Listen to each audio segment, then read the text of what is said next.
के बाद यूएई का बड़ा बयान दिया कि ईरान के हमले का अब यूएई भी जवाब देगा।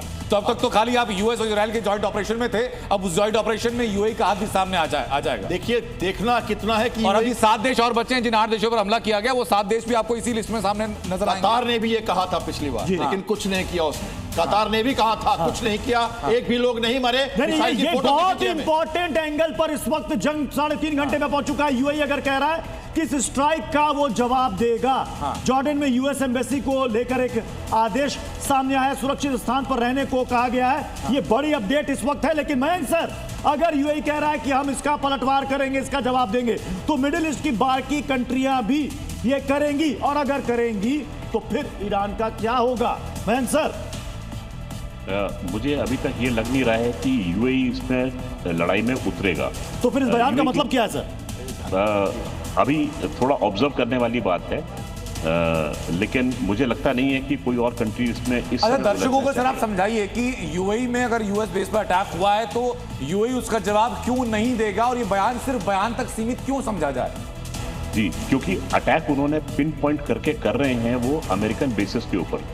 बहरीन का जो मैं आपको बता रहा हूँ खबर ये है कि 5th फ्लीट का हेडक्वार्टर जो है उसमें बहुत भारी डैमेज हुआ है। दुबई में उनका एक नेवल बेस है जबल अली, उस पर अटैक किया इन्होंने।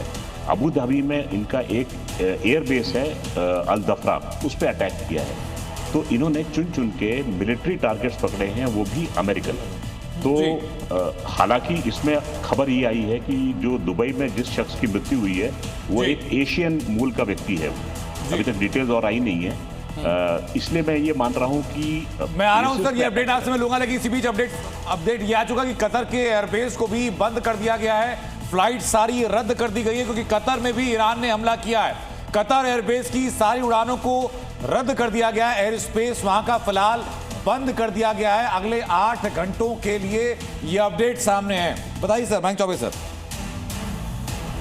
तो अटैक जो हो रहा है वो हो रहा है बेसिस के ऊपर, और वो भी अमेरिकन एसेट्स पर जी, किसी और कंट्री के ऊपर अटैक नहीं हो रहा है। तो ये देखिए, इस समय जो एसेट्स का डिस्ट्रक्शन हो रहा है वो उन कंट्री का नहीं हो रहा है, अमेरिकन एसेट्स जा रहे हैं इसके अंदर। तो और कंट्रीज बेशक इसको बयान को दे रहे होंगे और किसी मजबूरी में दे रहे हैं, लेकिन ये कंट्रीज मेरे हिसाब से लेकिन सर, इससे पहले भी अमेरिकी बेसिस को टारगेट करता रहा है ईरान, लेकिन इस बार ये एस्केलेट होकर बहुत बड़ा हो चुका है। आपको लग रहा है कि अभी भी बाकी सब शांत रहेंगे?